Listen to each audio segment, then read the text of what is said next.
Opinion: India's crumbling bridge is a nightmare that must stop. Forthwith. On Wednesday, July 9, at around 7:30 am, nightmare was unleashed in broad daylight in Gujarat when a 15-20 meter segment of the 40-year-old 830-meter long Gambhira bridge, a key connector between central Gujarat and the Saurashtra region, caved in, resulting in more than half a dozen vehicles getting submerged into the underneath Mahisagar River. The bridge connecting the Vadodara and Anand districts of Gujarat was heavily patronized by truckers, tankers, and people wanting to avoid the toll on the Vadodara-Ahmedabad expressway. As is the case with most disasters in Bharat today, ill-equipped villagers from the nearby area were the first to take on the challenge of the rescue and relief operations before the team of NDRF, SDRF, and fire brigade reached the site.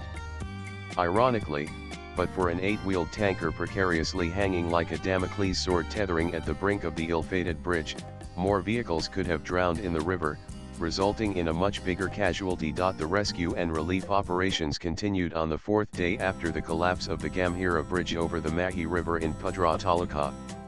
Though the rescue teams with great difficulty have managed to retrieve all the vehicles from the riverbed, there is no final word yet on the rescued injured and the retrieval of the bodies of the dead from beneath the river. The rescue and relief work was rendered extremely difficult, with the recovery operations hindered by the incessant rains and thick mud in the riverbed. On Wednesday, the day of the accident, the original casualty number reported was 12 dead, including 3 from a family. Also, 9 injured people were saved by the rescuers. By the time I began writing this piece on July 10, the number of dead had jumped to 18. When I was close to finishing the piece on July 11, the number of dead climbed to 20, with the recovery of 1 more body and the death of an injured person. As I conclude the piece on July 12, the number of dead has climbed to 21, with 1 more death. Sadly, even this is not likely to be the final number of casualties, because at least 2 more persons are missing. It is too early to say with a reasonable degree of confidence why and how the Gambhira bridge collapsed. Nonetheless, one palpable reason is evident: the bridge was constructed in another era, 1985 to be precise. In those days, tow-axle trucks, smaller light commercial vehicles, and lighter passenger vehicles plied Indian roads and highways, and a bridge constructed then was unfit for handling the fast-growing movement of multi-axle trucks, trailers, and tankers, and passenger automobiles. That being the case, the Gambhira bridge collapse was just waiting to happen. But why did the bridge collapse? It will take time to unravel the root cause of the collapse. It is possible, like most bridge collapses in the country, that the root cause may not be known or may not be made public even if known. In the interim, Rishikesh Patel, Gujarat Health Minister and government spokesperson, stated on Friday, July 11, that as per the preliminary investigation, the collapse of the Mujapur Gambhira bridge was due to the structural failure, specifically the crushing of pedestals and articulation joints. But the moot question that begs an answer is why too many bridges in Bharat keep tumbling down with alarming frequency. I will address this question in a short while. Before that, here in brief are the rituals that are performed after every major accident. As happens in the aftermath of every such tragic accident, the President of India, Draupadi Murmu, Prime Minister Narendra Modi, Gujarat Chief Minister Bhupendra Patel, and others have expressed shock at the unfortunate accident and expressed their condolences to the affected families. Also, true to their salt, the opposition parties of all hues have squarely blamed the government for the mishap. A spokesman of the Congress party has gone to the extent of asserting that the hollow Gujarat model is another name for corruption. With rituals of expressing shock, offering condolences, and the blame game for the accident done with, it is time for yet another ritual, the customary ex gratia announcement to the accident victims. Next comes the existential question: how much worth is the life of hapless victims of such accidents, whose only fault was that they were crossing the bridge constructed, managed, and maintained by governments? Make no mistake, the innocent victims are not responsible for their deaths in accidents like the latest bridge collapse. Whether their gruesome death was owing to the structural flaws in the bridge or improper maintenance, indubitably, the blame squarely rests with the government departments responsible for keeping them in safe, usable conditions. Above being the case, what should be the reasonable compensation payable to the victims, both dead and severely injured. The governments have put the price of life lost to a paltry sum of 6 rupees lakh to the next of the dead Rs 2 lakh from the Prime Minister's Relief Fund and 4 rupees lakh from the Gujarat government. As regards the injured, irrespective of the severity of injuries, the compensation to be dispensed is an abysmal Rs 1,50,000 rupees each from the central and the state governments. I often wonder, is this the fair value of the life of innocent Bharatias whose death or injury is caused by the negligence of governmental authorities? I admit that no amount of monetary compensation can replace the life lost, dreams shattered, and families driven to penury, but I get genuinely baffled by the prevailing situation in Bharat for a valid reason. Here goes my reason. Victims of the latest Air India disaster at Ahmedabad will each receive Rs 1 crore from the Tata Group and almost the same amount from the insurance proceeds. Why does Bharat price the cost of human casualties by the type of mode of travel? It must end forthwith. It is time for a drastic overhaul of the current paradigm of the way the country values the cost of the lives of innocents dying with alarming frequency in eminently avoidable disasters on roads, highways, bridges, and railways. It is time to shift to a just and fair compensation regime. Chief Minister Bhupendra Patel has ordered a high-level inquiry to be conducted by the state's Roads and Buildings Department. The committee must submit its report directly to the CM within 30 days. In the interim, 4 junior engineers, executive engineers and assistant engineers have been suspended. The bridge collapse story from the breaking news on TV channels and front page coverage in the print media has already exited the media coverage till the next such accident happens somewhere in the country. Going by the past track record of such major accidents in the country, I can say so with reasonable degree of confidence that nothing much will emerge from the inquiry by the department which itself was responsible for the upkeep of the bridges. No accountability will be fixed, and no real punishment meted out. A case in point is the Morbi Bridge collapse in 2022, in which 141 people lost their lives. While some individuals, including those from the contractor's side, were arrested and charged in connection with the collapse, no one has been convicted or sentenced yet, and the case is ongoing. Many victims' families are still seeking justice and accountability. The above being the case of the more serious Morbi accident, it is reasonable to expect that, sooner rather than later, the Gambhira Bridge accident too will be forgotten, and the case shall stand closed. I wish the Gambhira Bridge collapse were an isolated event. Sadly, it is not the case. Only in Gujarat, at least 6 bridge collapses have been chronicled since 2021. With the latest accident next only to Morbi in scale of the disaster, casualties, and damage to property.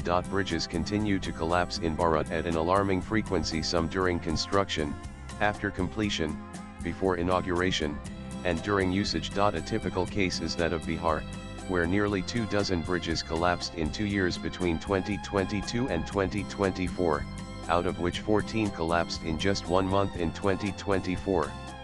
Though 10 engineers were suspended, suspension is no punishment. No concrete measure was taken to prevent the frequent collapse of bridges. Bridge collapses are not confined to Bihar and Gujarat. Here are some more recent cases of 2025. First, on June 15, 2025, an iron pedestrian bridge over the Indrayani River collapsed near Pune, Maharashtra. At least 4 people died, and dozens were injured.